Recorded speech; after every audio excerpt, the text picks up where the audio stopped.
পাকুন্দিয়া উপজেলায় বিল্ডিং নির্মাণ শ্রমিকদের জিনিসপত্র জব্দ করে চাঁদার দাবির অভিযোগ উঠেছে স্থানীয় শ্রমিক ইউনিয়নের কয়েকজন সদস্যের বিরুদ্ধে।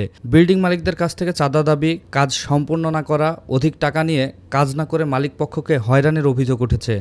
আর 2.5 লক্ষ টাকার কাজ এরা ফালায় তৈয়া গেছে। এছাড়া গত মে দিবসের দিন নির্মাণ কাজ চলাকালে কিছু লোক এসে নিজেদের শ্রমিক ইউনিয়নের প্রতিনিধি হিসাবে পরিচয় দেন। এরপর মে দিবস উপলক্ষে কাজ করার অনুমতি নেই বলে নগদ টাকা দাবি করে। টাকা দিতে অস্বীকৃতি জানালে নির্মাণ কাজে ব্যবহৃত সরঞ্জামাদি জব্দ করে তারা অফিসে নিয়ে যায়। হঠাৎ করে কোদালিয়া অফিস থেকে 5-6 জন লোক আসে, শ্রমিক অফিস থেকে আসার পরে বলতেছে যে আমাকে এখানে কাজ বন্ধ করার জন্য। মালিকের যে মালগুলা ঢালাই হয়েছে এগুলা যাই জরিমানা দাও, দিয়ে হাতের পত্র যা কিছু আছে সব আমাদের কাছে বুঝিয়ে দাও। অফিসে নিয়ে গেছে।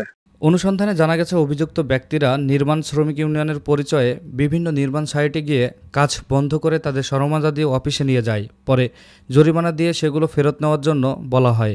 এছাড়া সংগঠনের কার্ডধারী কিছু লোক এলাকায় বিল্ডিং নির্মাণের কাজ মৌখিক চুক্তিতে করে অর্ধেক বা তার চেয়েও কম কাজ করে পুরো টাকা নিয়ে যায়।